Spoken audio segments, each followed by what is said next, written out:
We're back on Born Before 64, and I feel like I've known this man for a long time, Glen Sondag.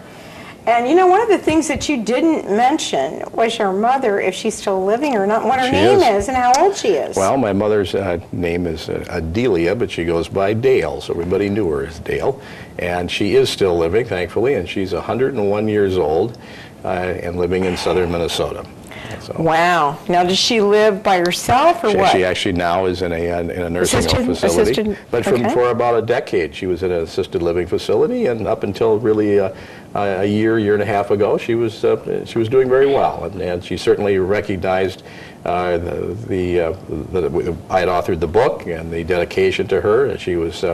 I had to put in the book she was 99 because when I just was published, she wasn't quite 100 yet. But we celebrated her 100th birthday shortly after that. Oh, that's exciting! She got a chance to have the book. And you know what's really funny is my mom's going to be 91, and I'm doing a documentary, and that's for her.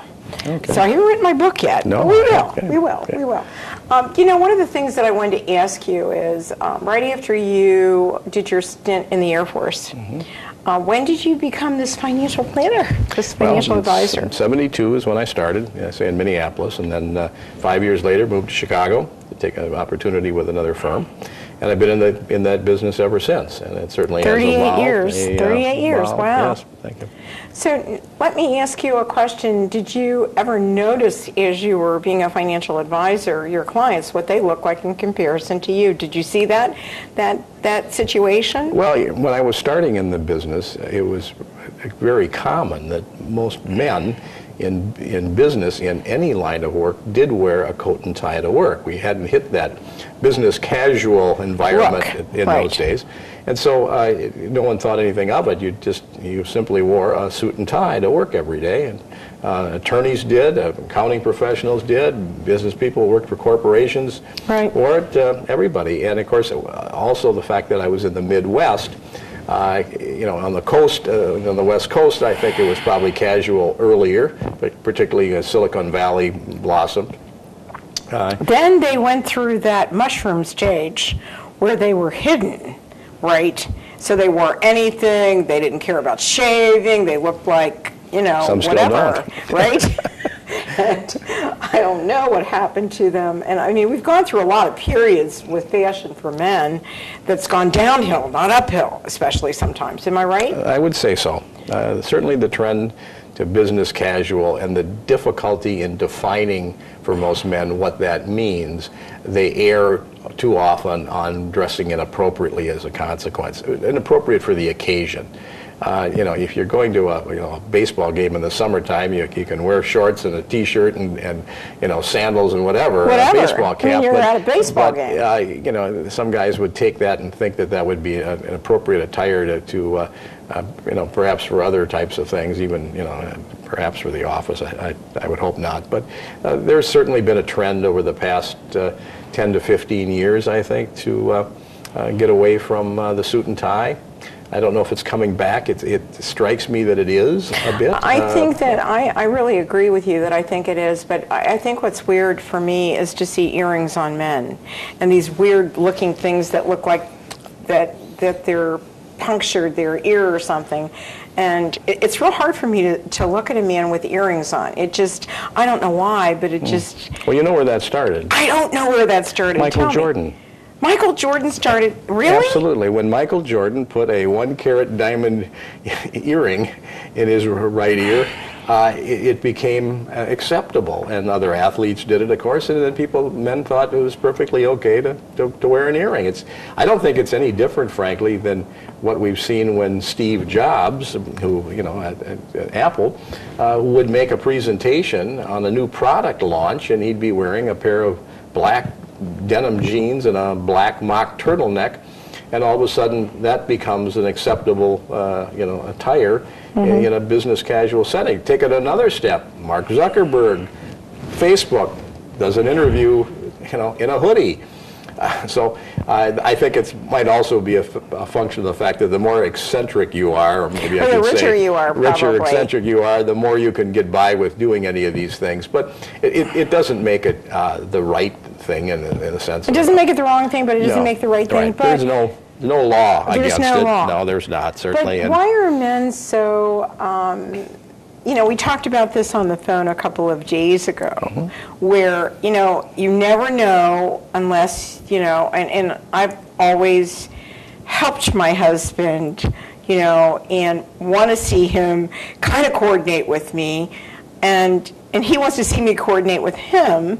So, but I see people that are out there and they're so wild and so way out that they don't even look like they're together.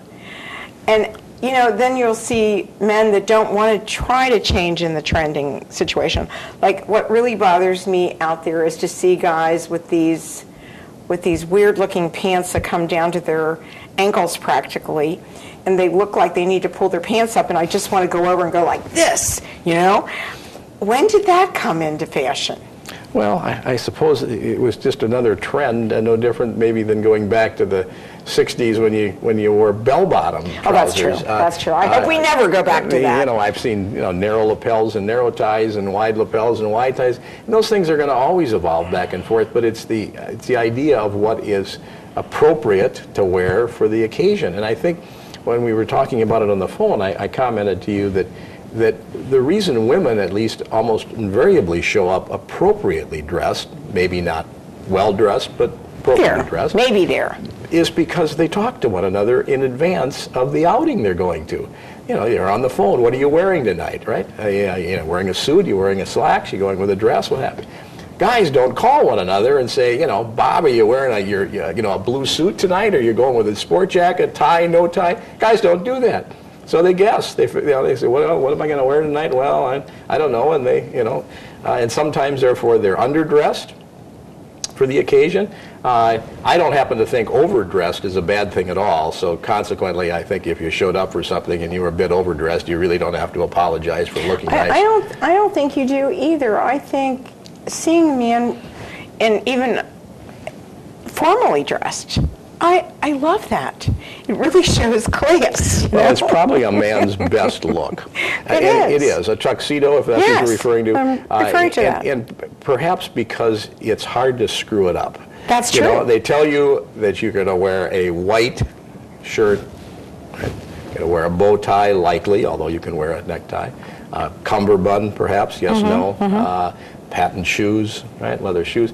And I say it's pretty hard to screw that up. And I think so. That's why when you see a group of men in tuxedos, everybody goes, gosh, don't they look nice? Don't they look sharp? They didn't have a chance to mess it up. What's really funny is I have to tell you this. I was in a white cocktail dress with black, and I was standing across from Bill with his tuxedo on, and all of a sudden somebody gave me a glass of wine, and it went all over the front of me. Thank God it came out. But, you know, it's just so wonderful to see a man dressed like that. I think so. Well, perhaps there's less occasion today to do that. Well, you know, being in the military, and we traveled with the military, we went to all kinds of formal functions all the time. So, and then we came back to the States, and it changed. And this really casual look came into it. And why is it so hard to get guys to go buy more than one or two pairs of shoes, or one or two pairs of anything? And how long does it take for you guys to find stuff in a store? Well, I think most men don't like to shop, for starters. Is it something ingrained in you? Well, maybe it's in our DNA, huh? Is it DNA? Could be. Okay. But, you know, I rarely talk to men that say, gee, I really like to shop. I confess I do, so I know that makes me an outlier.